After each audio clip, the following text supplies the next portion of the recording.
Today, I'm honored to welcome back Amanda Vohs, Vice President of Strategic Partnerships at International Justice Mission, or IJM.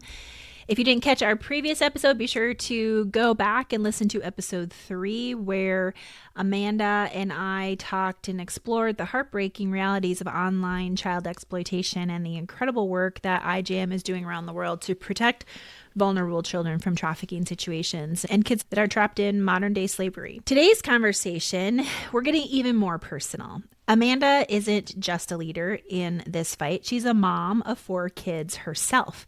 So today, she's here to put her mom hat on and share what she's learned from years on the front lines, how she approaches parenting in a digital world, the conversations that she's having with her own children, and how all of us can equip our kids to stand strong, set healthy boundaries, and come to us when they need help. Welcome to Keep Kids Safe, the podcast that gives Christian parents hope-filled, practical ways to protect their kids in today's world. I'm your host, Sarah Panus, a Christian mom, child safety advocate, and content strategist. Twice a month, we shine light on the dangers facing kids today, from online exploitation to trafficking and other offline safety issues, to equip you with the tools to respond with faith, wisdom, and confidence. You'll hear powerful stories, expert insights, and simple tips that will help you raise kids who are safe, strong, and supported. And I'm right here learning along with you, because protecting our children shouldn't feel overwhelming, and you don't have to do this alone. So let's jump into my part 2 conversation with Amanda Vohs to hear what an expert in this field tells her own kids and what we can learn from that along the way. One note, because of the topics discussed in today's episode, I recommend first listening without your kiddos around, and then you can decide if you'd like them to listen later. Before we get started, let's ground ourselves in truth from the Bible. Proverbs chapter 31, verse 8 says, "Speak up for those who cannot speak for themselves, for the rights of all who are destitute." And that's exactly what today's episode is about. I think this verse beautifully aligns with IJM's mission and the point of this podcast, which is advocate for the voiceless and the vulnerable, our kids. Amanda, what does someone like you, who knows a lot about keeping kids safe, do with your own kids right here? I know you have 4 kids. You have a 12-year-old daughter and 3 boys, ages 10, 5, and 6 months. Yes. You're busy. So how do you think about that? What are the things you look for with your own children? Yeah, it's such a good question, Sarah. And I'll start by saying that I don't think I have all the answers of like how to raise kids in the world today and how to be the best parent that we can be. But I have a lot of intentionality around it. And I do spend my professional life digging into a lot of these topics in a way that most people don't, and have given a lot of thought and prayer into how to translate that into our family life. I also happen to be married to a really wonderful man who is an educator and has kind of given his life to educating our youth here in America. And he has been everything from the principal of our kids' school to a middle school guidance counselor to athletic director to coach. So I learn a lot from him as well around like practically what our kids are dealing with.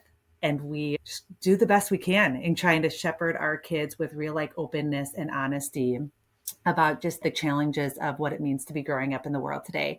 It is a different world than the 90s, man. Like when we were growing up in the 80s and 90s and we did not have technology, and I see myself as the last of a generation that got to kind of grow up essentially without it. I made it through college before social media was like, I just got to be a kid in middle school, and that was hard enough to go through all of those awkward transitions with cell phones and no cameras and no social media to like be blaring in our perspectives. And that's just not the case for our kids anymore.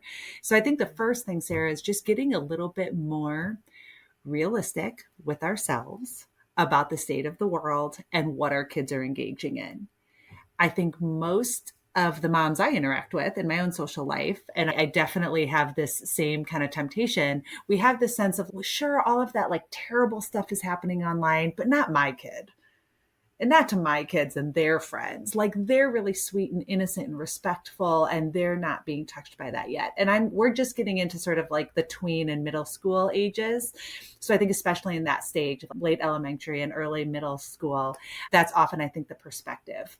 A really helpful resource that has illuminated this conversation for me is through an organization called Thorn. If you haven't heard of it, I would recommend their website, just thorn.org. They put out a lot of really like practical and helpful resources for parents. One of the things that they do is have a youth advisory group. So rather than we as a bunch of adults trying to say what we think our kids are experiencing, the youth telling us what they are experiencing, and then we can better understand what we should be doing about that. So some of the things that came out of that youth advisory platform that I thought was quite helpful, first of all, the prevalence is greater than you would think. The ages in which our kids are being exposed to things online is younger than you would think. And if this is happening with kids like 1 in 4, 1 in 3, like we can try to feel like our kids aren't in those statistics, but if they're not, their friends are, their classmates are, like it's happening in your kids' classrooms, just like it is in mine. It surprised me a little bit, the top platforms that kids say that they're engaging in every day. It's not Facebook like it is for their parents and grandparents, right? It's much more, yes, Instagram, TikTok, Snapchat, but it's also YouTube.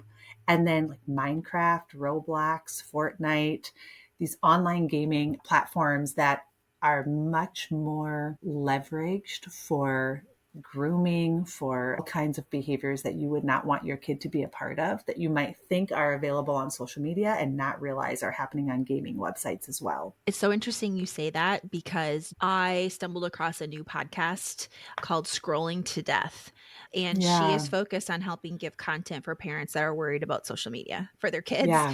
And that's everything she talks about. I'm hopefully going to get her as a guest on this show because her That's content's great. amazing. What caught my attention was she shared a video around TikTok, Minecraft, and Fortnite specifically. I think she was Yeah. talking about how they're less secure than we think, and Right. how she had an example of like a 30-some-year-old man that was interacting with a younger girl and grooming her and ended up coercing her, manipulating her in some way to get some sexual content from her. And her parents had no idea this was going on until they got like a Mm-hmm. $6,000 phone bill. So Yeah. then they were like, what is happening? And then she broke down and shared everything to them about what was happening. I like that about being realistic about the world that we live in.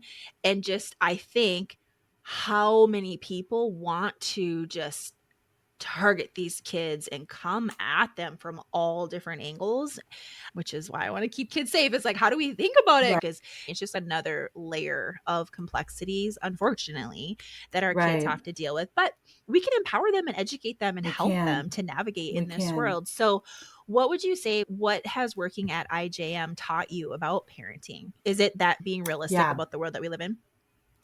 I mean, that's part of it, but it's a lot about then what proactive tools do we equip our kids with to live well in the world, to thrive in the reality that is our culture today. So one other thing I would just share really quickly about sort of the reality, and then let's get more into the sort of like, so what do we do with that and what is the equipping? The other thing I'd mention on the reality, I also think we often have this perspective that, well, sure, people get scammed, but I'm too smart for that. Like I would never get scammed, right? And we underestimate how sophisticated a lot of these scamming rings and networks have become. Our children need to be equipped to understand that how they engage online is different than how they engage in the world. And it's this fine line because we want to teach our children not to be afraid of the world, and to be able to trust the humans that they engage with and understand red flags or yellow flags and when they should feel comfortable and when they shouldn't. We just have to help them understand that all of that like skill and equipping is different online than it is in the real world. The scamming that is happening online, especially with things like AI and the ways that technology is advancing, are becoming far more advanced than any of us and certainly any of our kids could handle on their own. So we have to know that. We have to know that they need to be equipped differently online than they need to be equipped to make those decisions and discernments in the world. What do we Yeah. do? Like, how Yeah. do we equip them? Yeah. I think it starts with creating safe spaces for really open and honest conversations with our children that does not happen like once or just a handful of times, but that happens over and over and over again as your child is developing in an age appropriate way. So we don't start the conversation on sex or our bodies or consent or boundaries like one day when they are ready to go through puberty. We start having those conversations as they start recognizing that they have a body and recognizing that they interact with other people and their bodies. I've learned a lot from just wonderful people around me being in this kind of work about how you can start to talk to preschoolers about it in an age appropriate way, and kindergarten and early elementary and so on and so forth. And then, so we can share a little bit more about specifically what I mean by those conversations. But then I think it's also, and this one gets a little tricky, the examples that we set as mothers in who we are for our kids. So I'll get to that in just a second. But in terms of the conversations, I've started with my kids as soon as they're 3, 4, 5 years old, conversations about which our bodies, the private parts of our bodies, the fact that our bodies are beautiful and these incredible instruments that the God of the universe has created, and that they're actually created to bring forth life. Like the same power that God uses to create the stars that we look at night are the same powers that are instilled in our bodies to bring life forth. So I personally feel very passionate about this. Is not a shameful thing. This is not a don't let anybody see it because it's like awkward and weird and scary thing. It's like, oh, it is the most sacred and powerful and beautiful thing. So that's how we want to treat it. Right. So we start with kind of that foundation, and then we can get more practical and specific on top of that. So part of the reason why we wear swimsuits when we go to the pool is because some parts of our bodies are like private and ours and only to be shared with people that we would want to share them with. And they're not really to be shared broadly with anybody. And so that's why, like, even when it's really hot out, we still keep some parts of our bodies covered in our swimsuits. And I've said to my kids, if you were at a friend's house and you were to see pictures on their phone or on their iPad that were showing parts of the body that would normally be covered by a swimsuit, that might surprise you and you might feel like you're going to be in trouble. But you just need to come and tell mom and dad that happened so that we can talk about it and we can help you, because you won't be in trouble for that. So it's trying to disarm this sense of little kids have an idea of something feels wrong, that they don't need to hide that. They can come to me. They can come to dad, and we will be a safe landing place for whatever it is they're struggling with. That's not to say we parent without consequences. That's to say that, like, first order of business, though, is a safe place that you can come home to and nothing is off limits. My kids have heard me say 1,000 times that nobody keeps a secret between them and mom. Mm-hmm. If anyone ever says, don't tell your mom, like, that is not okay. There's nothing that you don't tell your mom. Talk about the mom example, because I'm curious. I'd love to hear the example that we as moms set, since you Yeah. mentioned that. I mean, I think part of what helps keep our kids safe in the world is their ability to develop a strong sense of self, a secure understanding of their inherent worth in the world, and a healthy understanding of what love is and what it isn't. Like, if there's one thing that I feel like I can equip my daughter with to go out and be safe in the world, it's not like all the tools about locking down social media, and like all those things can be helpful. We experiment with all of them. But the one thing that I think will actually equip her to thrive in this world is her own sense of inherent worth and like sacred beauty, and her own strength of what her yes is and what her no's are and what her boundaries are. And I feel enormous responsibility, but also, man, what a calling is it to be the woman in her life to exemplify that. And we all know that they're watching us more than they're listening to us, right? Like, they're learning from the example of who we are more than they are just learning from the things we tell them. So trying to learn how to listen to my own yes and my own no, and be willing to own those things. I think many of us as women aren't super comfortable with our own no's. And this can be like in little ways, right? It doesn't always have to be like the big ways, but little ways like whatever. Our family member invited us over for a cookout and we really don't want to go and we'd rather stay home, but so and so is going to get mad at us if we don't go. So we tell the kids, well, we have to go because your grandma's going to be mad if we don't go. So we're all going. Yeah. Like, okay, that's just a simple example, but what would it to be a woman who says, I don't want to do that right now, so I'm not going to. And that's okay if other people get frustrated with me for that. Like, that's okay. So I don't think our kids get a lot of examples of what it means to know what your no is and then own it and just stand firm in it. And I'm not actually responsible for everybody else's feelings about my no. Yeah. I'm just responsible for my no. Which is, as women, we're notorious people pleasers. So I'm sure Absolutely. this is resonating with a lot of women who are listening right now, too. And we've all been guilty of doing something Absolutely. like that. Mm-hmm. So no shame, no worries, guys. If you're like, Exactly. oh, I'm totally failing in this department, no worries. Stop, pause, and think about the next opportunity where you can stand in that, as Amanda is describing. It's that invitation, right? Yeah. It's not about guilt or pressure. It's more about like the invitation to be who is the healthiest version of ourselves. It's good for us. And that's actually enough. But then also our kids get to benefit from that. So Mm-hmm. perhaps a more like tangible example, like a recent example of how this came up between me and my daughter. We were out with some friends, we're on a boat, she's in a swimsuit playing around with other kids, and another adult wants to take a picture of her and the kids. And I can tell that she's uncomfortable with it. And she isn't quite comfortable saying no, but kind of like scoots out of the picture and says, no, I don't want my picture taken right now. I reinforce that with her to the other adults and say, hey, we're not going to take a picture of her. She would rather not. A few minutes later, see this adult see her candidly snap the picture without her really knowing.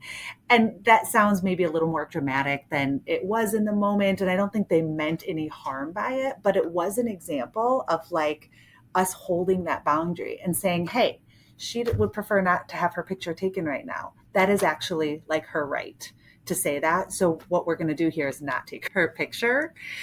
We're not going to post pictures of her online that she doesn't consent to. We're not going to circulate pictures of her, especially in a bathing suit, as she's like entering into her tween and teenage years Yeah. if she doesn't feel comfortable with it.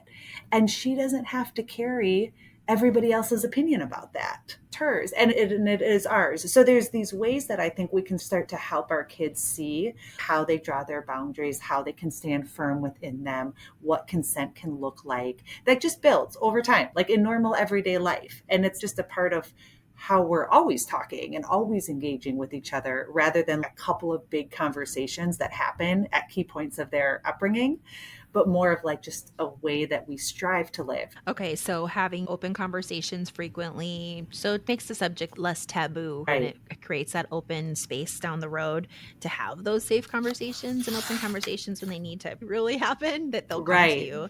Set an example of your boundaries. And then I loved equipping your daughter, equipping those kids with that sense of strength, which is huge because that will give our kids more confidence to stand up for themselves when and if they are in an uncomfortable position, to be Yeah. able to say no or to be able to walk away or to push back against peer pressure. And it's obviously going to happen, being real about the world that they're living in. They're going to be in situations where something's probably not something that they would be happy with mom and dad Yeah. seeing or hearing or knowing about, right? Yeah. And it's those kids who are really confident in themselves that can just be like, whatever, it's not for me, I'm gonna leave, or whatever Yeah. it might be. So I think that is so important. I agree. I love that you said that.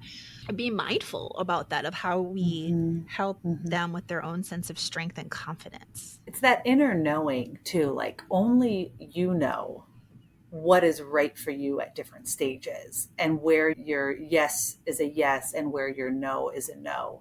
And trying to equip our kids to trust their own inner voice is something that I think we're losing sight of in a technological age where we Google everything.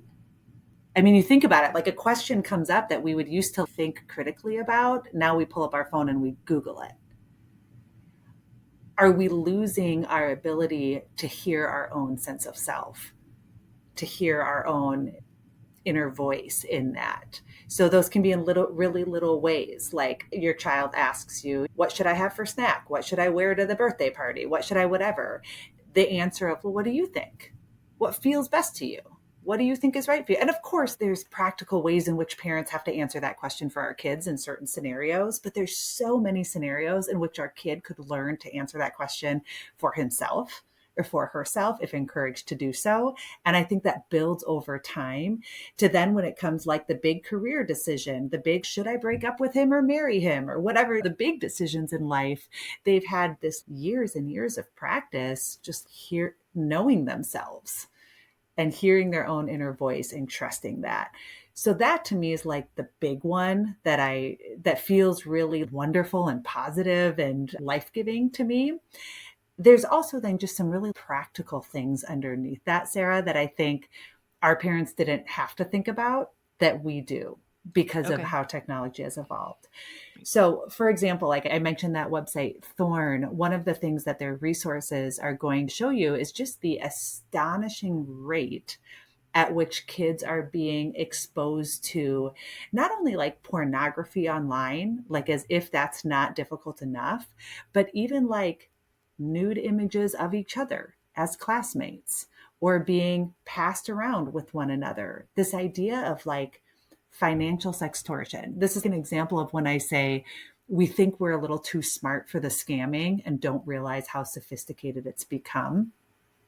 Networks of scammers having pictures of beautiful young women on social media who know how to reach out to a young man her age, know their name, know what school they go to, know all this stuff about them that would make the child feel as though this is trusted, that this is okay. That young girl asks the boy for a nude photo of him. First of all, does he know whether or not he wants to do that? Does he know his inner voice? Does he know whether or not that's a yes or a no for him? Say that he does do it. He sends it to her. And then all of a sudden she's saying, I know what school you go to. I know your teacher's name. I know your basketball coach. I'm going to send this to all of them. And the only way I won't is if you send me $500. And that then like, boom, comes crashing down on that 14-year-old boy. Yeah. So practically, he needs to be equipped with the understanding that there is nothing shared on the internet privately. Nothing. There are zero things that we can put on the internet and expect to be held private and held confidentially. Like we just have to equip our kids with the practical knowledge of that. Most kids that research through Thorn shows sees a nude image of a classmate being passed around as that person's fault, the person in the photo, the kids who are passing it around without that person's consent. Mm. So what that tells us is most kids don't realize that forwarding a picture of a classmate without their consent to a bunch of friends is even against the law in the first place. It is. But our kids don't see it that way. So like the practical conversations of what it means to hold somebody's consent and what we can pass on to other people or post online or share with each other and what we can't are like practical conversations that we should be having with our kids that were probably never had with us. Right. But now we need to equip ourselves so that we can have it with them.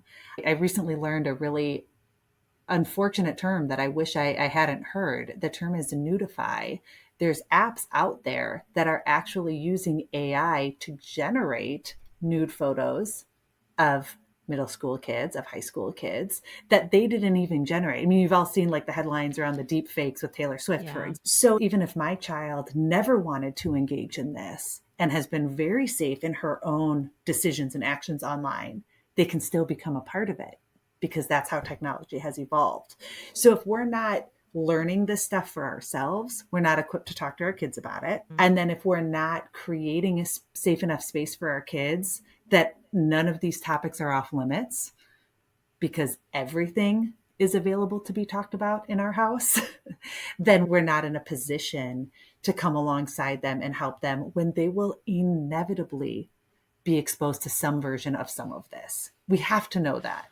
And we are doing them such a disservice if we're more comfortable pretending like they're never going to be. Oh, it's like, I okay, know. take a I deep breath. know. Because I gosh, it's know. hard enough parenting. And then now we got to think about all For these other things. sure. But that's why these are great conversations to think about. Thank you. And to your point, if and when anything like that Right. does happen to our kids, they feel open to talk to us about it for support and to talk through it. It's a little bit like the example of, like, you may talk to your kid about underage drinking and they may know that they're not supposed to drink in high school. But if they're at a party and they're drunk and all their friends are drunk and now they're about to get in the car, in that moment, do they feel like they can safely call you and say, Mom, I made a mistake. I know I shouldn't have drank, but I did. And now I'm afraid to get in this car. Will you come get Yeah. me? Yeah. Does that feel like a safe moment for them?